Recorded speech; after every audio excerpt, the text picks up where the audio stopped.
You've been starving me for about 5 hours now. I just really trying to eat, bruh. Well, the child wants to eat, so let's eat. Thumbs up and subscribe if your children stay begging to eat before the food is ready to go. Anyway, hello, brothers, sisters, and brothers. It is your girl, SistaTV, and today I'm going to show you 2 methods to make delicious oven-baked barbecue ribs. The whole rack. One of them will give you a complete fall off the bone, melt in your mouth, slap your mama kind of barbecue rib. The other one will give you that more authentic, toothsome, a little bit of pulled, smoked, grilled barbecue texture that will still melt in your mouth and make you want to slap your mama. I'll let you know which one I personally prefer at the end, but to be very honest, both methods are absolutely blow your mind, delectable, delicious, and as Mama TV would say, very, very psychedelic. Now, the most fantastic part is both of them are extremely easy to do, and they don't require 5011 kitchen gadgets and foolishness to complete. Oh, we thank God. Okay, so let's get to the recipe. We got children to feed, we got men to trap, please, and bellies to fill. So let's go. Okay, so here you can see these are the spices that I'm combining to make my rib rub seasoning. I like to mix a bunch of stuff together, but to be perfectly honest, you can just use any kind of commercial rib rub you'll find in the store. The Walmart store, the Jewel store, the Aldi store, the dollar store. And of course, Amazon is the wonderful store that has a bunch, and I'll link some options for you in the description. Right, there are lots of yummy options. Like I said, I do like to mix my own blends, as you see me doing here. I like to add a little garlic, some Italian seasoning, some all good kind of stuff. However, sauce.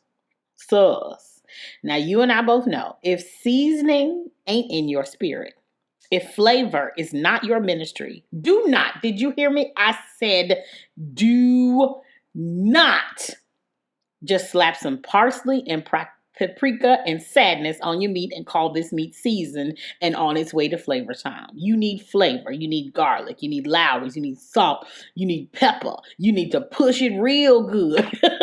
You know what?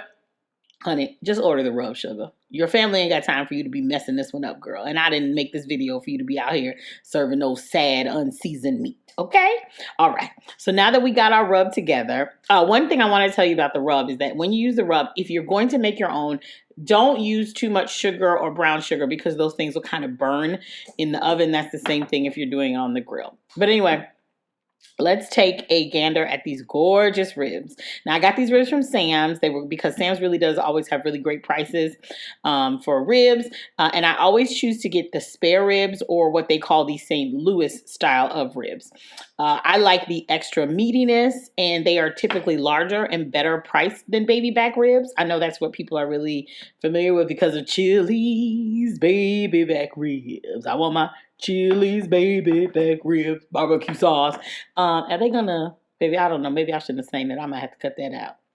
Anyway, I don't really like baby backs. I know y'all love them, but I'm not a huge fan. But anyway, the baby back ribs, you can use this. You can use St. Louis style ribs, whatever kind of ribs. Actually, you could just probably get you a whole pork roast or whatever it is you want. The goal here at SistaTV is to use what you got to get what you want. So what we want is delicious barbecue. So don't be picky, sis. Be productive. So like I said, I got these racks here.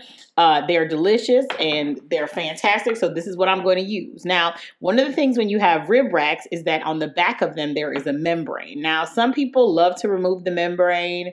Some people say you shouldn't remain the membrane. To be honest, I don't do it all the time, and I never completely remove the whole membrane from the whole rack. I just sort of remove a little bit where I can here and there.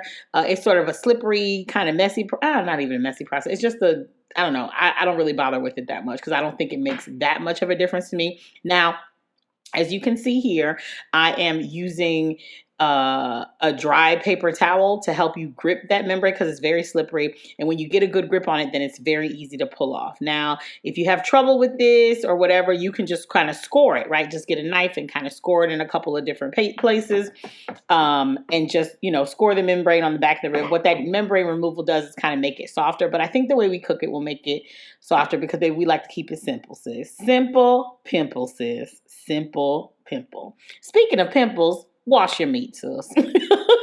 I don't know how, that's not, whatever. Wash your meat. Listen, I'm not going to argue with you. You don't be in the comments talking about all kind of food. I said wash your meat. Don't use soap. Don't throw all the meat juices and botulism all around your kitchen. Just give your meat a calm, reasonable rinse, and let's all move on. Okay? Thanks. Subscribe. Okay, so now you want to season your meat. Don't be shy. You want to really get in there and cover the whole thing really, really well to make sure the flavor really gets all up in the booty cracks and the crevices, the front, the back, the front, upside down and inside out. We about to season what this folks is all about. Season it all of it. You should look like this. You see this is all completely seasoned. This is the way both of them should look. So now, as you can see, each rib will need its own large cookie sheet, baking pan, or whatever. For the first method, you're going to need some kind of heavy duty aluminum foil. You're going to need some kind of heavy duty aluminum foil and a baking wire rack of some sort. I'll link the kinds of these heavy duty foil I like and the baking rack that I like. But again, use what you got. Low key, the metal rack you see me using here for this rack of ribs is from an old microwave we had, and it works perfectly fine. But if you do need some, please order from my Amazon and or other affiliate links so you can get the best options at the same great price, and I can collect me a small coin for making you this lovely, entertaining, deliciously delectable video and referring you to make the style. I am an Amazon associate, so this really does help me and the channel. And also subscribe. Thank you. Thank you very much. Okay, so now that we have our ribs all seasoned up, you're going to put one rib rack on the wire rack in the baking sheet. Now, I cover both baking sheets with aluminum foil just to, make cleanup easier. And for the second method, what you'll do is you'll cut yourself about 3 to 4 very large sheets of aluminum foil. Just cut a bunch of sheets, and then you're going to place the second rack in that rib, on that foil, and then you're going to close it up completely, right? So if you can see here, this is completely wrapped, completely closed. Now, I do like to leave, as you can see, I like to leave a little area for you to be able to check it easily. Now you can also, what I did at one point is I poured just a little bit of liquid, apple juice, water, beer, whatever you want, you can pour in that foil packet, right? You're making like a foil packet to also help with moisture. Now, these foil packed ribs are gonna ultimately turn out very moist and delicious. These are going to be the fall off your bone ones.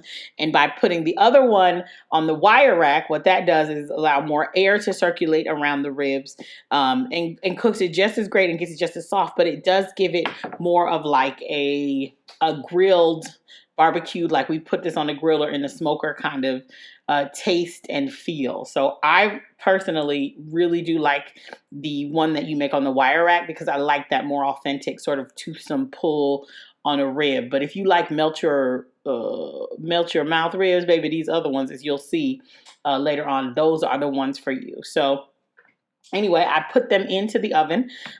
You want to do it low and slow. I believe I put these at around, I started at around 200 for about 2 hours, or 250. I went to 250 for about 2 hours, and I just put them in the oven and left them alone. Right? I just put them in the oven and left them alone. Then about 2 hours, I went to check them. And then on the ones that were on the wire rack, I took a little cup with some apple juice in it and a little bit of seasoning. I think I put some garlic in there and just a dash of Lowry's as well. And then I just brushed it on just to keep it moist because since it's just in the air without any covering, it can tend to feel a little bit dry. Now, it wasn't at all, but I think I decided to brush it on there. I don't know if it was really necessary, but it really was. The meat was fantastic when it came out. As far as the one that's wrapped in foil, I checked that one again. I just sort of opened a little thing to peek in it. Be careful. Use your tongs and your oven mitts and things like this so you don't get burnt. And then I checked it. And I think that is when I decided to add I didn't need to. Oh yeah, that is when I took a little bit of apple juice and also just added a little rest. Like it maybe was like 3 tablespoons of juice that I just added in there. I don't think I needed it at all. Anyway, so I put them back in and then I sort of bumped up the temp to probably like 310 And then I just left them in the ribs. I left them in there for another maybe hour and a half. Again, this is a kind of low and slow. You just want to go in and check it. Now, how you know that it's done is when you pick it up, it's sort of, the rack will bend in the middle. If you pick it up and it's still sort of not loose, it's not ready to go. Or you can, of course, just open the thing and check. And if one of them bones just fly out, then you good to go. So as you can see here, these are the ribs. They were super delicious. They were super yummy. And I honestly was very, very pleased with the way these came out. You know, I always see people debating over, should you put foil on the ribs? How do you cook the ribs? Da, da, da, da. I've seen a ton of methods on YouTube. So I decided to, since I had 2 racks, to try these 2 ways. Both of them were absolutely delicious. The kids love the fall off your bowl, melt in your mouth foil ones. They also ate the mess out of the wire rack ones, but those are a little bit, I guess they stay more consistent. But as you can see, that bone still slid right out. It was very tender, very juicy, very delicious, both of them. I personally would use either of these methods again, and I hope this was very happy and helpful for you. And I hope you enjoyed it. Now, if you're going to try one, or if you have some other tricks, please comment in below and let me know which one you're going to try. If you do try them, please share. If you do try them, go on. If you post a picture, tag me in it on Instagram or Facebook or Twitter, wherever. I'm at SistaTV, SistaTV on any of those platforms. I would absolutely love to see if you made them or what you did. And just stay connected with me on any of those platforms, period, even if you don't make them. I hope this was good. I hope you learned something from it. And I hope you're going to feed your family and love yourself and wash your meat and trap you a man. I mean, feed your man and just love everything together. It's your girl, SistaTV. Thank you so much for watching and staying with me. If ain't nobody told you today, brother, sister, I love you. I love you. I love you. I love you. I love you. I love you. I love you. I love you. SistaTV loves you.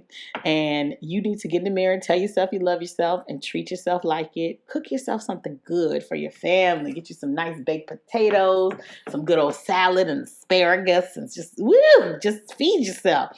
Feed your soul, feed your spirit, and season your meat sauce. Okay? We ain't got time for the nonsense. SistaTV loves you. Bye-bye.